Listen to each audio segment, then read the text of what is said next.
Hello everyone and welcome back to Math 143, Finite Mathematics.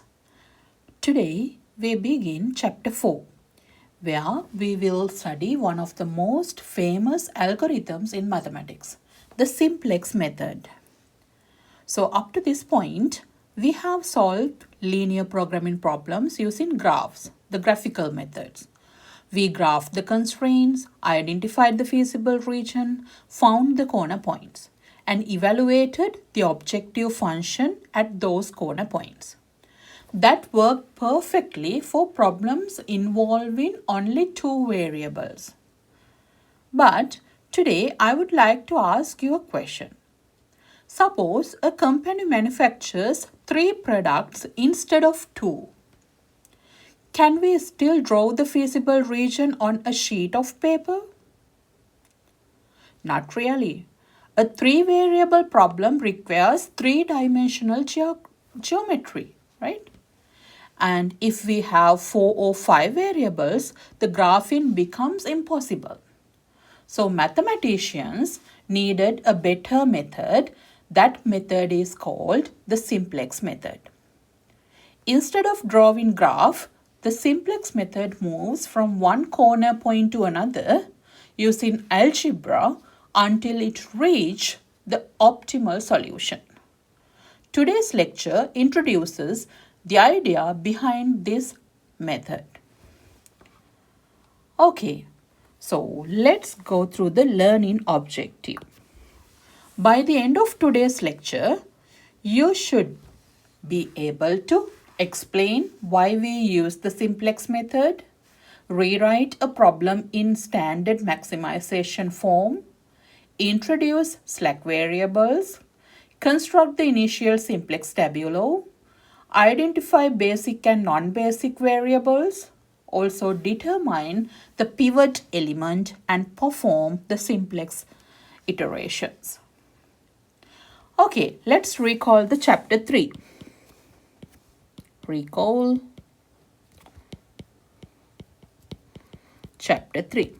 So, before learning something new, let's briefly review what we already know, right? So, in chapter 3, every linear programming problem followed the same procedure. First, we define the variables. Next, we wrote the objective function.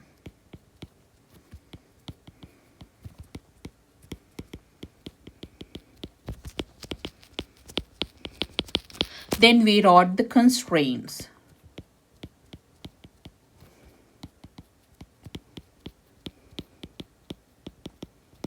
After that, we graphed the feasible region.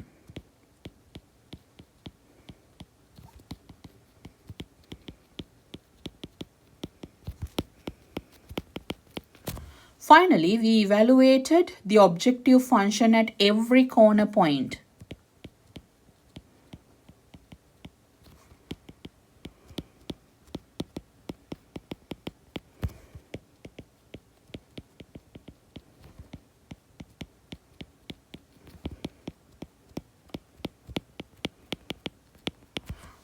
Right, so the important observation was the optimal solution always occurred at one of the corner points. The simplex method uses exactly the same idea. The simplex method uses exactly the same idea. The only difference is that instead of drawing the feasible region, we move from corner to corner using algebra. Right? Okay, why simplex method? Let's compare the two methods, graphical method and simplex method.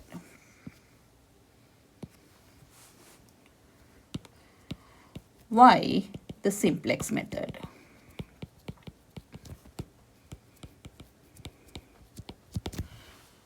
So, let's compare the two methods. The graphical methods and simplex method.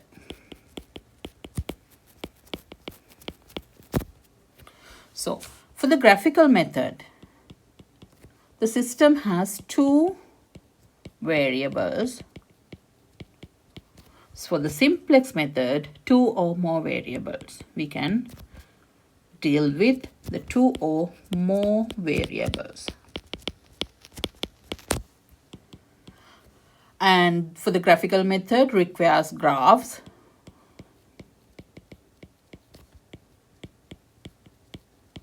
No graph needed for the simplex method.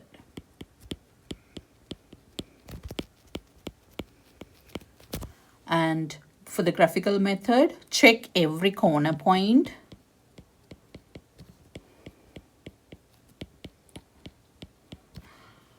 Simplex method moves directly to better corners.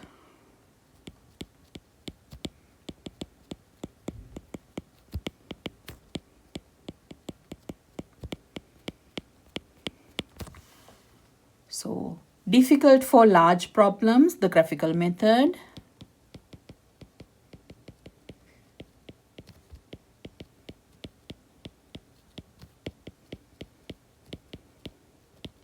Efficient for large problems, the simplex method.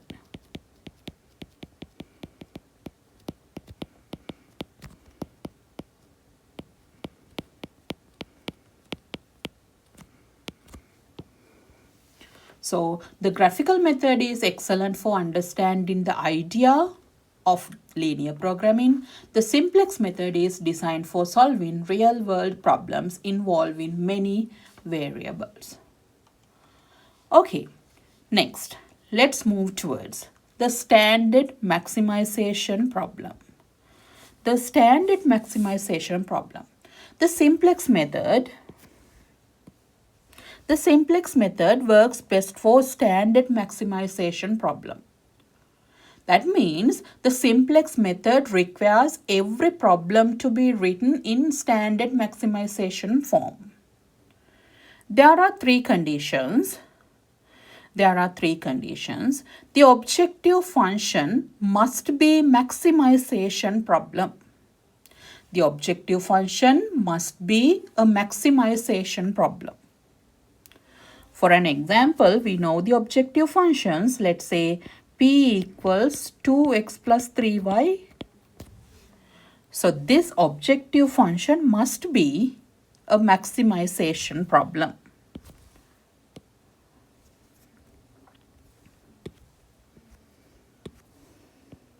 Right? Then condition 2, every variable must satisfy the non-negativity. That means for an example, using the example we used here, x greater than or equals 0, y greater than or equals 0. This simply means we cannot produce a negative number of products, right? All variables are non-negative. Every variable must satisfy the condition. The second condition. Third condition, every constraint must use the symbol less than or equal. So this usually represents the limited resources, right? So all constraints are linear inequalities of the form that linear expression less than or equal. For an example, let's say example 2x plus y less than or equal 8. This means we cannot use more than 8 units of a resource, right? Okay. Let's see the example. Rewrite the linear programming problem. Use given example as a standard maximization problem. So in this case, we can see that the objective function, it says maximize p equals 2x plus 3. So the first condition satisfied, the objective function is to be maximized, right? Second, subject to the given constraints, x plus y less than or equal 6, 2x plus y less than or equal 8, x greater than or equal 0, y greater than or equal 0. Okay. Does this problem satisfy all three conditions? The question is, does this problem satisfy all three conditions? Think about it. The answer is yes. Right? This is already a standard maximization problem. Three conditions are satisfied. The objective function is to be maximized. All variables are non-negative. All variables are non-negative. And all constraints less than or equal. The resources are limited. Okay, now let's see the one more example. The given example, we can see that. Before moving into that example, let's go for the one more, right? Okay, now rewrite the problem in the standard version. So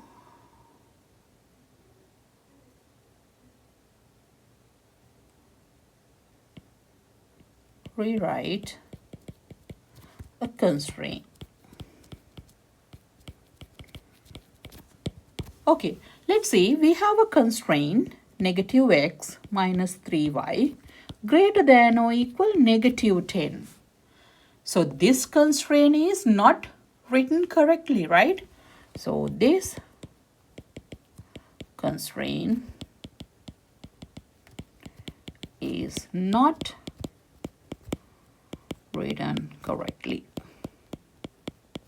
Since the third condition says all constraints are linear inequalities of the form the linear expression less than or equal non-negative constant. So then we wanted to fix it.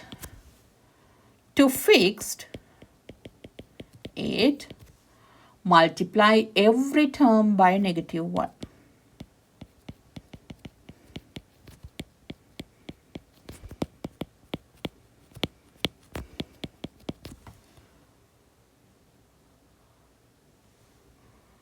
Okay, very important.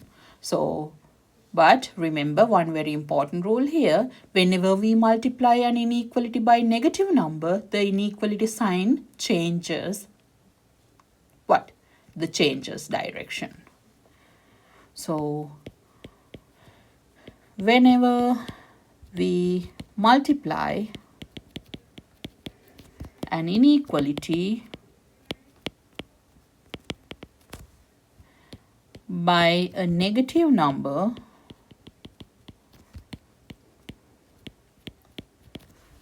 upon the inequality sign changes the direction. So this is a very important rule. So let's see them. So multiply each term by the negative 1.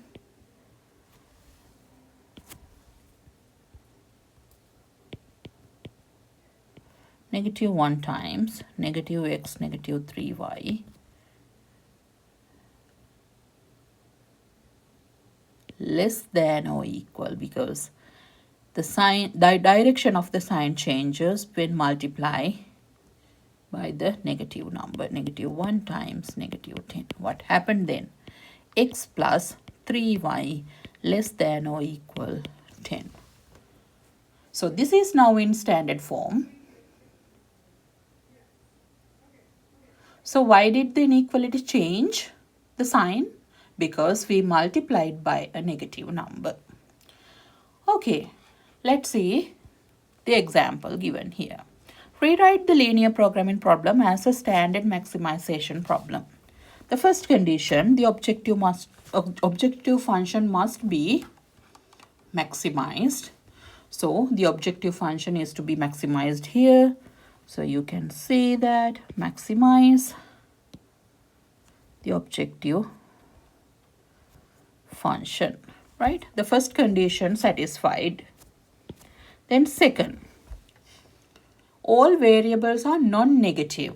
So what about the variables then? So here you can see that two variables condition here, x greater than or equal 0, which is okay, negative y less than or equal 0. Then what should we do? So we need to multiply it by negative 1. So negative 1 times y, negative y, then greater than, because when we multiply the inequality by a negative number, the inequality sign changed. 0. So y greater than or equal 0. Then it is okay. Next, all constraints are linear inequalities of the form linear expression less than or equal non-negative constant. So this one is correct, but this negative x, negative 3y greater than or equal negative 10. So what we discussed earlier, so multiplied by negative 1 to convert it into the standard maximization problem.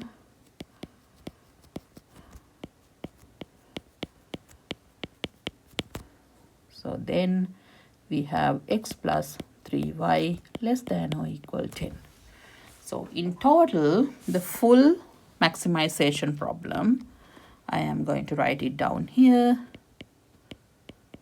Maximize p equals 2x plus 4y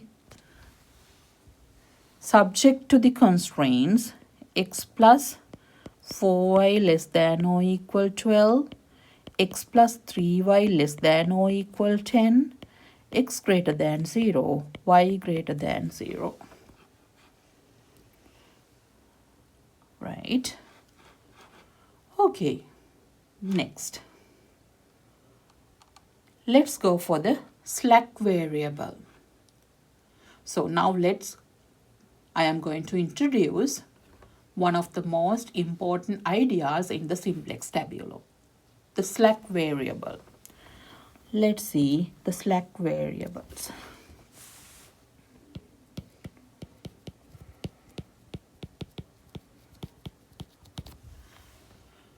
Okay. Suppose a company has 6 hours of labor available hours. Suppose a company has 6 hours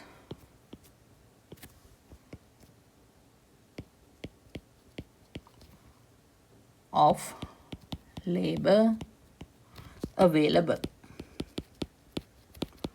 The constraint is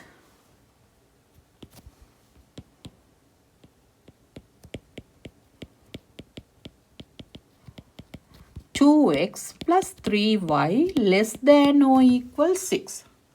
Notice the word available. Notice the word available. So that means we may not use all 6 hours. Some labor could remain unused. We call that unused amount the slack. So we wanted to introduce that slack variable.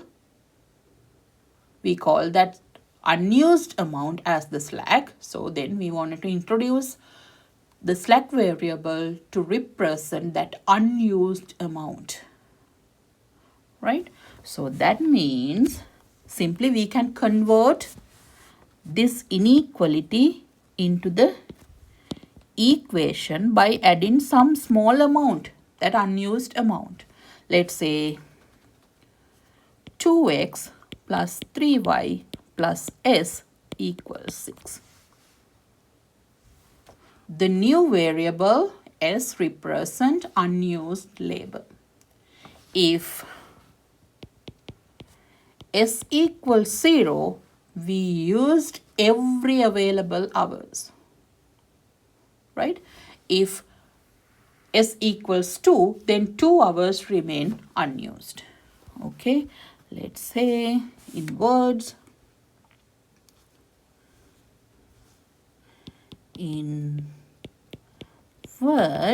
we can say that the word available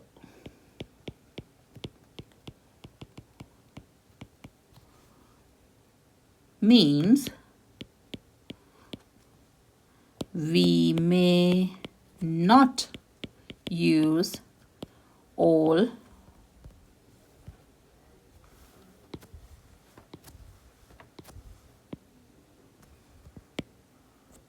6 hours.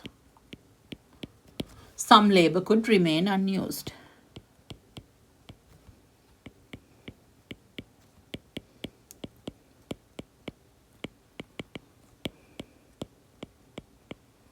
Right? We call that unused amount the slack.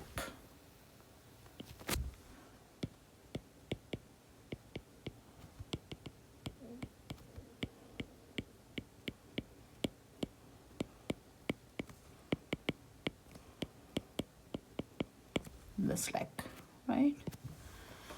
Okay, so then convert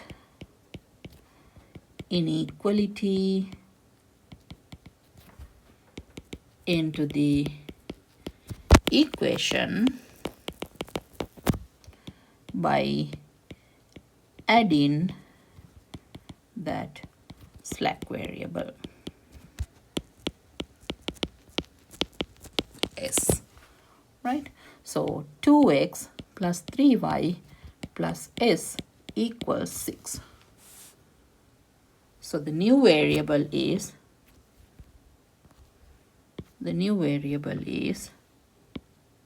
S. So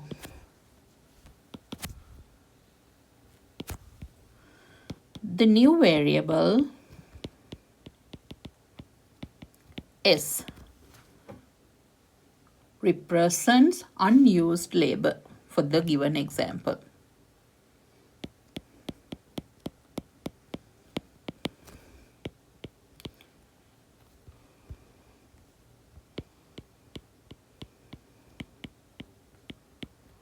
If S equals 0, that means what?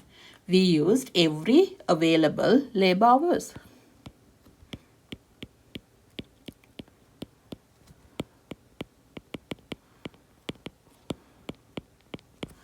And if S equals 2, what happened? That means 2 hours remain unused.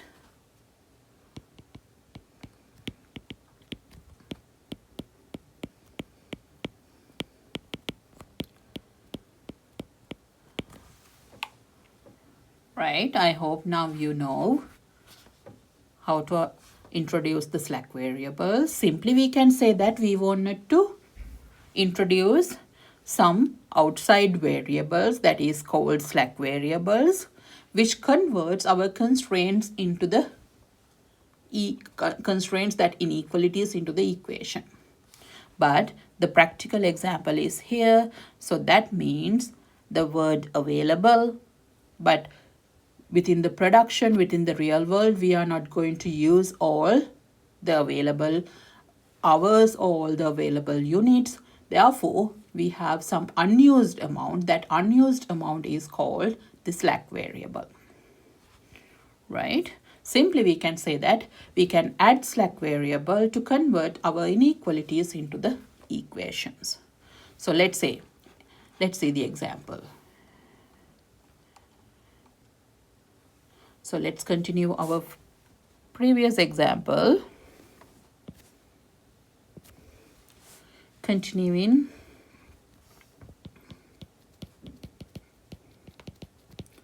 Example 1a, which we discussed earlier. P equals 2x plus 4y and subject to the constraints x plus 4y less than or equal 12, x plus 3y less than or equal 10, x greater than 0, y greater than 0. This is what we discussed earlier, right? Then the objective function, we have p equals 2x plus 4y. And then introduce slack variables.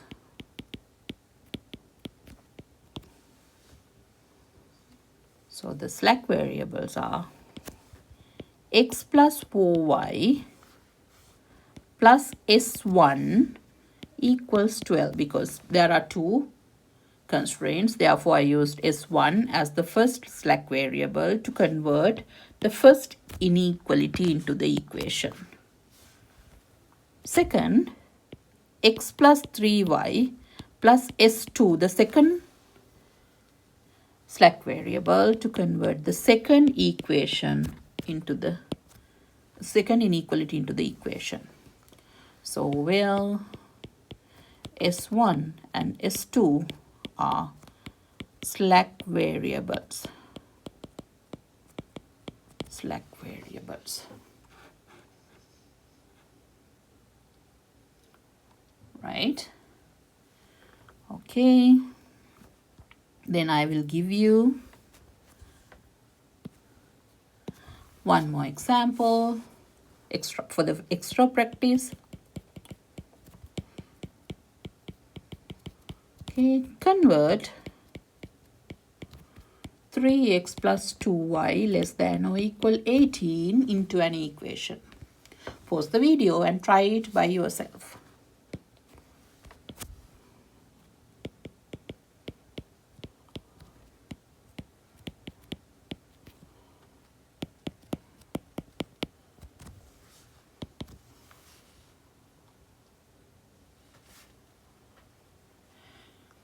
Okay. Now then, we wanted to construct the initial simplex tabulo, but before that, we should rewrite the objective function. So let's see how to rewrite the objective function. Rewrite the objective function.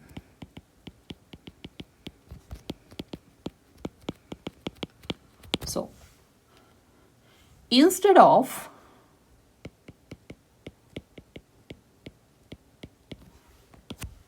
p equals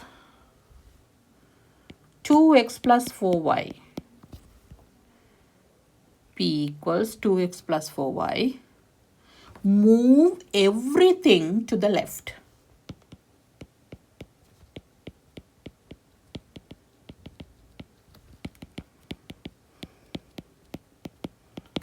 So negative 2x, negative 4y plus p equals 0.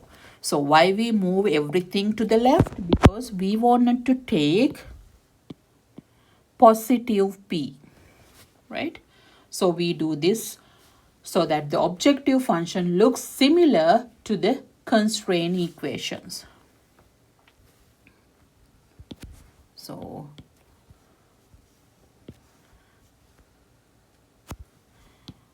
we do this so that the objective function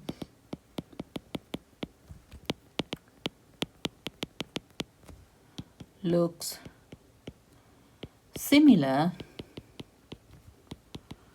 to the constraint equations. Okay, now then let's see the example 1a. Continue.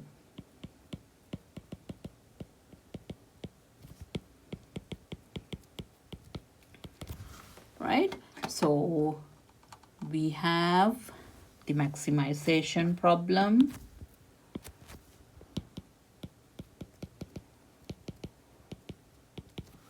P equals 2x plus 4y subject to the constraint.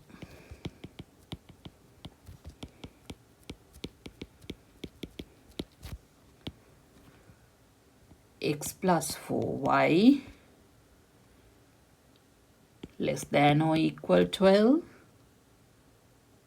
x plus 3y less than or equal 10, x greater than 0, y greater than 0 after converting the standard maximization problem.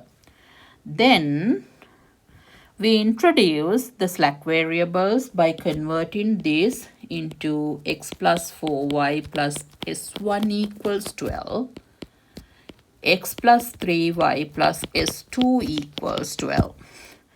Okay, then rewrite objective function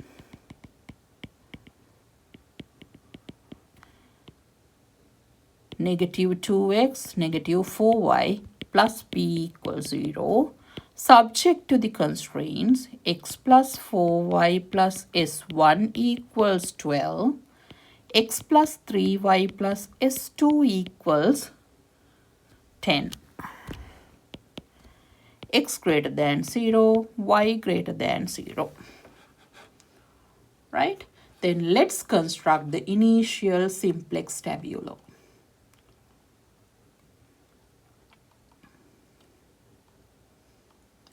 Initial simplex tabulo. So constructing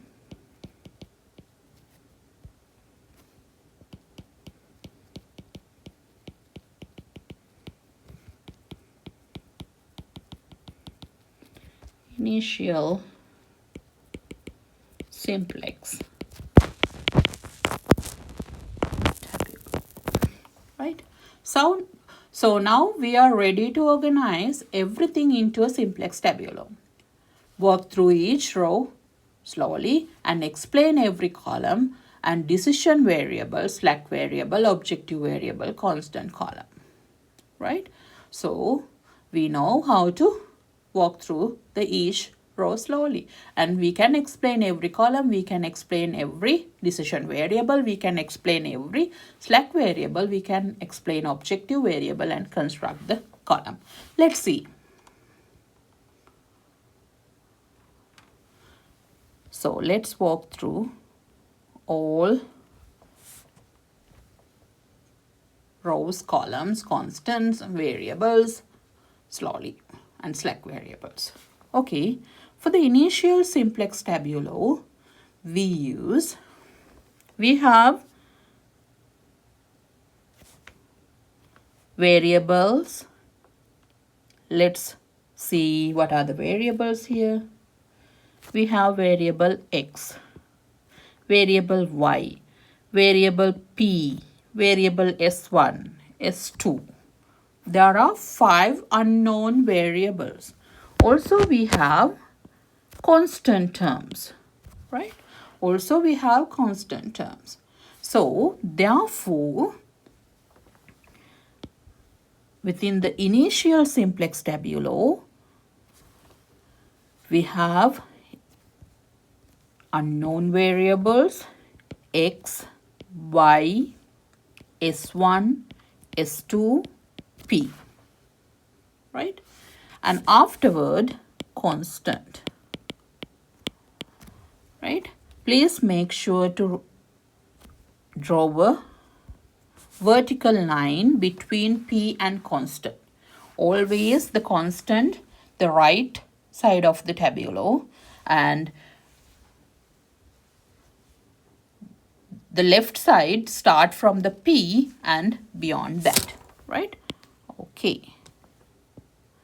So let's use the constraint 1 first. The constraint 1 is this. So rewrite the all coefficients which is appropriate to the every variable the first row, right? Okay, let's see. For the first constraint, 1x, 4y, 1s1, no s2 values, no p, and the constant 12. This is the constraint 1. constraint 1, right? Then let's go for the constraint 2, 1x, 3y, no s1, s2, no p, constant. Constraint 2, right? And afterward, draw a horizontal line and add the constant for the objective function. So negative 2x, negative 4y, no slack variables, 1p, constant 0, the objective function.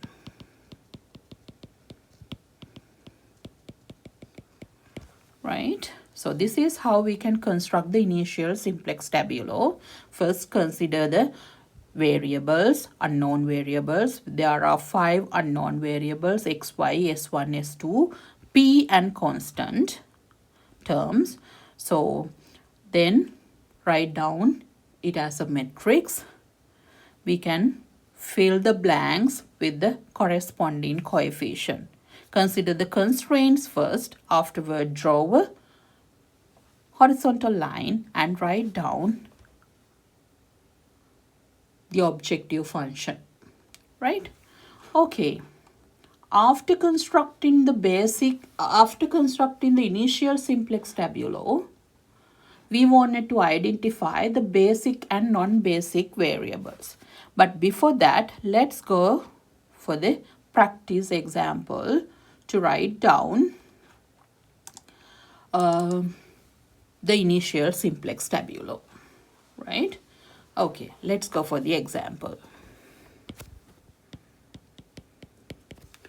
Here we have maximize p equals 3x plus 5y subject to the constraints x plus 2y less than or equal 8, 3x plus 2y less than or equal 12, x greater than 0, y greater than 0. Okay, first think about, is the problem in the standard form? What about the conditions? So the first condition, the objective function must be maximized. So the first condition satisfied, maximize p equals 3x plus 2y, right? Subject to the constraint.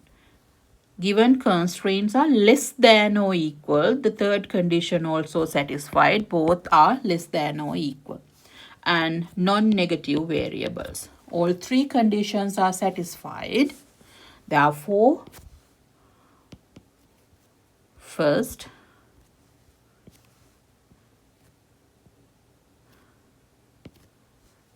introduce slack variables x plus 2y plus s1 equals 8, 3x plus 2y plus s2 equals 12, and rewrite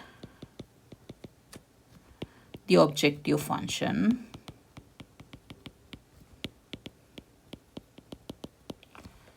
negative 3x, negative 5y plus p equals 0. Okay, then initial simplex tabulo.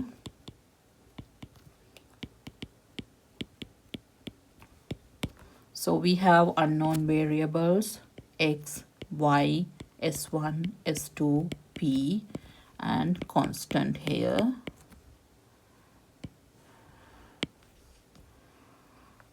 From the first constraint, 1, x, 2y, s1, 0, 0, 8. From the second constraint, 3x, 2y, 0, 1, 0, 12. Draw the horizontal line. The objective function, -3, -5, 0, 0, 1, 0. This should be the initial simplex tabulo, right? Okay. Next, basic and non-basic variables. So, this is another important concept, the basic and non-basic variables.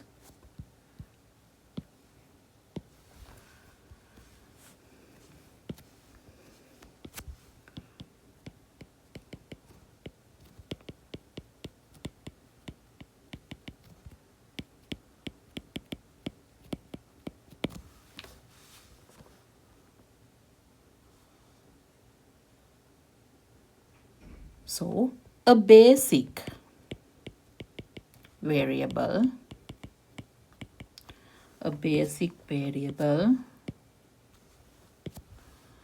has a column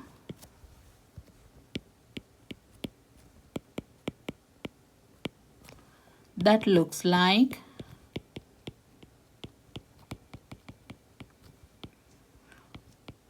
this. That means only that looks like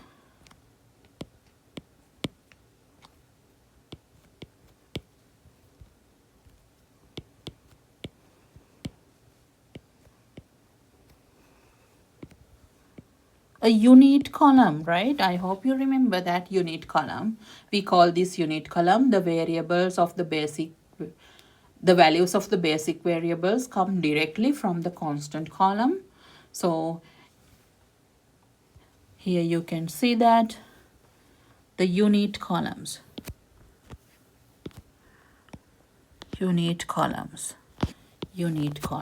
right? A basic variable has a column that looks like this. That means we call unit columns.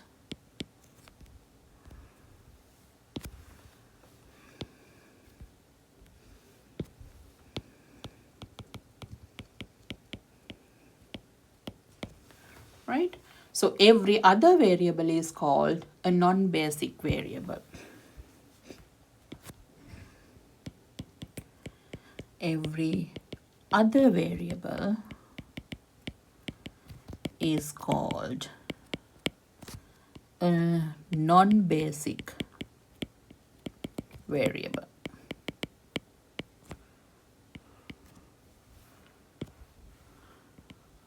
Non-basic variable. So non-basic variables are simply assigned the value of 0. So looking at the tabulo, which variables are basic here? So basic variables S1, S2, P, basic variables, and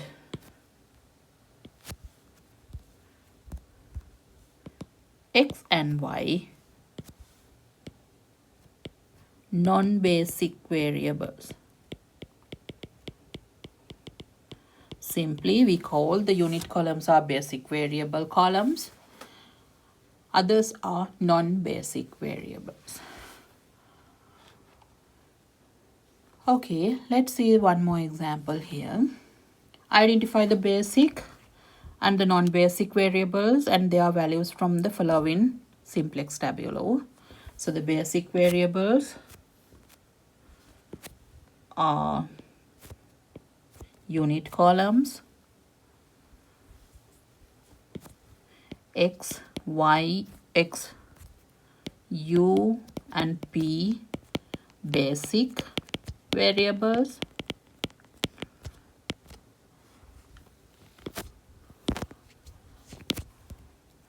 Y and V non-basic variables.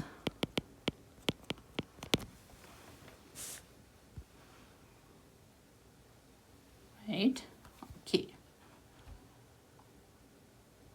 So let's continue the first example.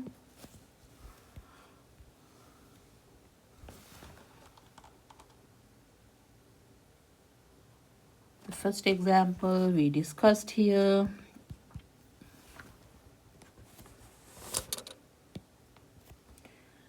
X, Y, S1, S2, P constant 1, 4, 1, 0, 0, 12, 1, 3, 0, 1, 0, 10, negative 2, negative 4, 0, 0, 1, 0. So the basic variables are P, S1, S2, basic variables S1, S2, P, X and Y, non-basic, right? Okay, the next step is pivoting and moving between corners. So choosing pivot. So let's see how to choose the pivot element, pivot column and pivot row. So this would be the heart of the simplex method.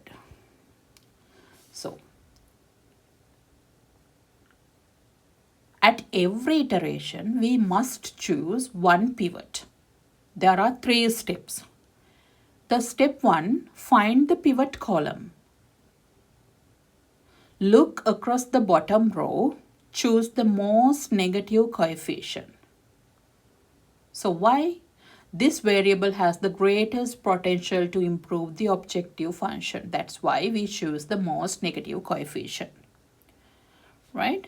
And step 2, find the pivot row. So we wanted to compute the ratio of the constant and the pivot column entry using only positive entries. Choose the smallest positive ratio. Step 3, the pivot element is located where the pivot row and pivot column meet. So that element is called the pivot element. So intersection of the pivot row and pivot column. So let's see the example. Okay. So choosing the pivot.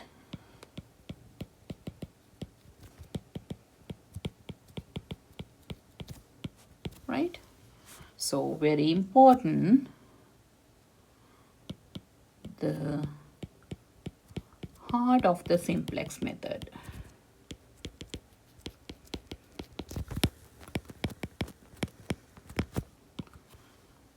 So at every iteration,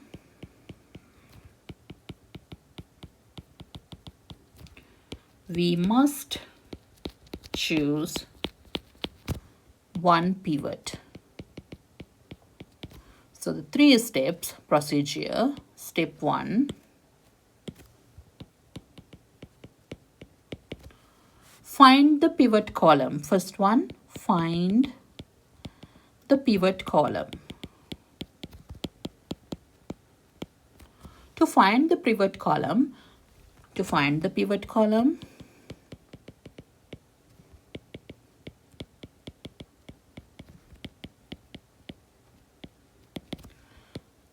look across the bottom row of the simplex tabular.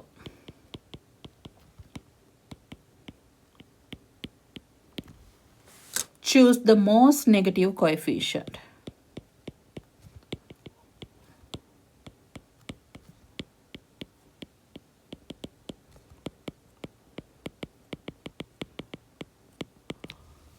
Right? Okay, let's see the example 1a, continuing our first example to find out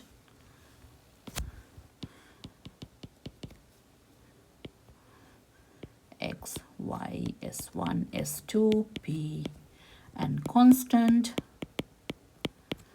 We had the values 1, 4, 1, 0, 0, 12, 1, 3, 0, 1, 0, 10, -2, -4, 0, 0, 1, 0. Okay, look across the bottom line. Look across the bottom line and choose the most negative coefficient. So the most negative coefficient is -4 at the y column. Therefore, the column y is the pivot column. The second column, or column y, pivot column.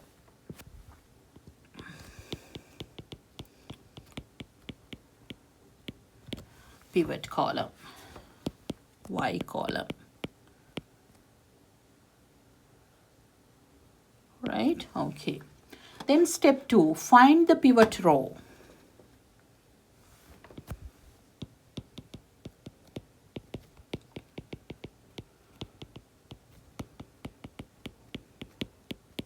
To find the pivot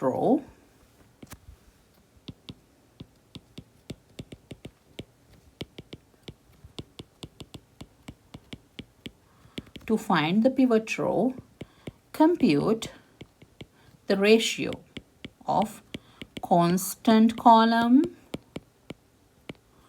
value over the corresponding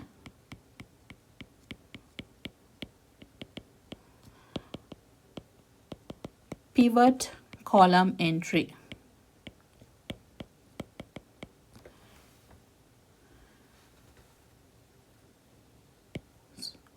Using only positive entries. That means we wanted to ignore the bottom line and choose the smallest ratio. Choose the smallest ratio. Okay.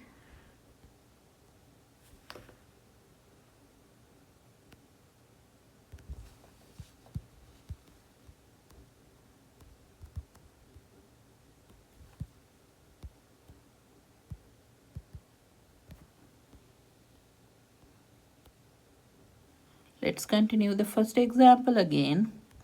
So we found that the pivot column, the y column. Then let's take the ratios. Let's take the ratios. The constant column entry and divide by the corresponding pivot column entry. So ratio 12 divided by 4, 3. Right? Second, 10 and 3. 10 divided by 3, 3.33. 3.33. Right? Only positive entries, therefore only first two rows. So we can see that the smallest ratio. What about the smallest ratio here? The smallest ratio value is 3. The smallest ratio value is 3. 3.3 is larger than 3. Therefore, the pivot row would be the first row, the smallest positive ratio row. So this is the pivot row. Row number 1.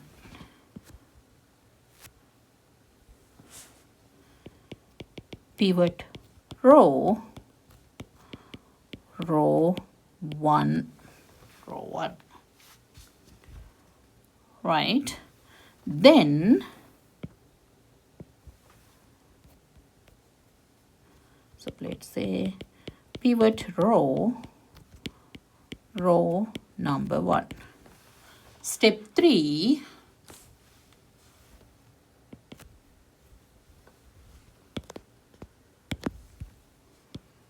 Step 3, choose the pivot element.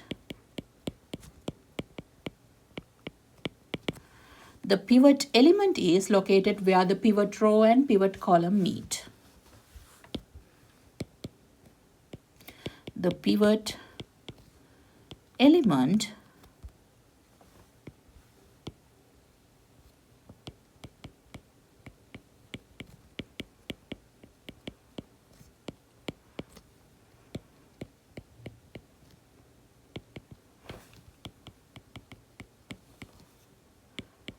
row and pivot column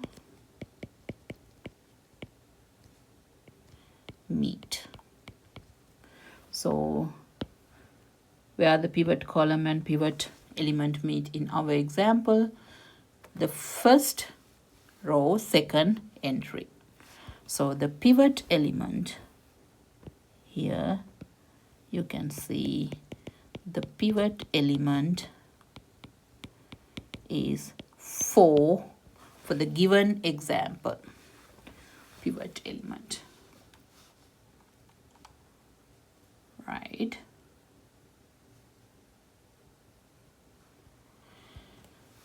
Okay, this is how we can identify the pivot row, pivot column, pivot element.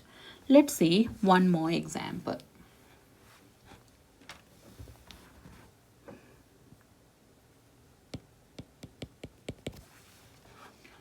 Let's see one more example. The given simplex tabulo, let's get our simplex tabulo here.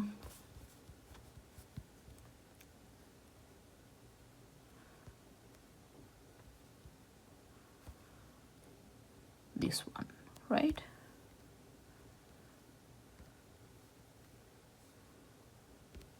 Okay, let's get it here.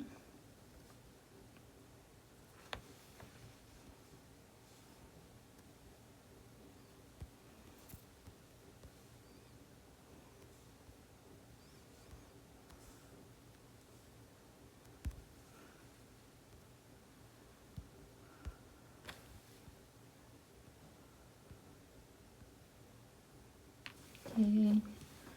1 2 1 0 0 8 3 2 0 1 0 10 12 -3 -5 0 0 1 0. Okay, first the pivot column. The pivot column go through the bottom row and the most negative entry. So the pivot column, the Y column for the given example. And take the ratios. Take the ratios with the constant and the corresponding pivot column values. 8 over 2, 4. 12 over 2, 6. So choose the smallest ratio, 4. This would be the pivot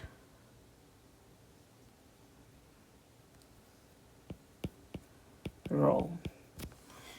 The first row again, and the pivot column here. Pivot column and pivot row intersect at number 2. This is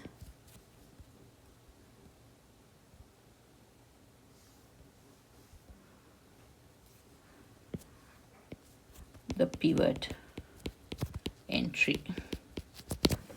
Pivot entry.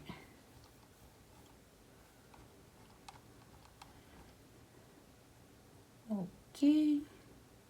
Then I'll give you one more example.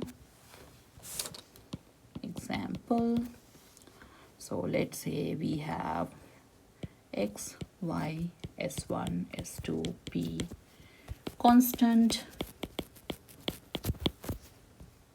given values 1/2, 1, 1/2, 0, 0, 4, 1, 0, negative 1/2, 1/2, 0, 2, negative 1/2, 0, 5/2, 0, 1, 20.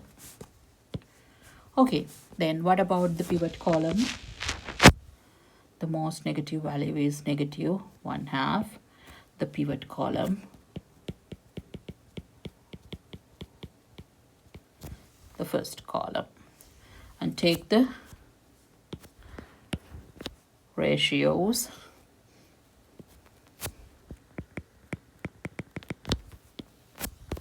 Four over 1/2, 8, 2 over 1, 2. The smallest value is 2. Then this is the pivot row, and the pivot entry here, then pivot entry. So final answer, pivot column, X column, pivot row, second row, pivot element or entry 1. Okay, this is how we perform the pivot. Here, this is how we identify the pivot, choosing pivot. So once we found the pivot, our goal is to make its column looks like a unit column, performing pivot, right? Okay, so the video is long enough, then I will perform the pivot and we'll discuss the simplex method in our second video, how to perform the pivot and get the optimal solution, and reading how to read the solution using the simplex method in our next video. Okay, thanks for watching. Let's move for the next video of the simplex method.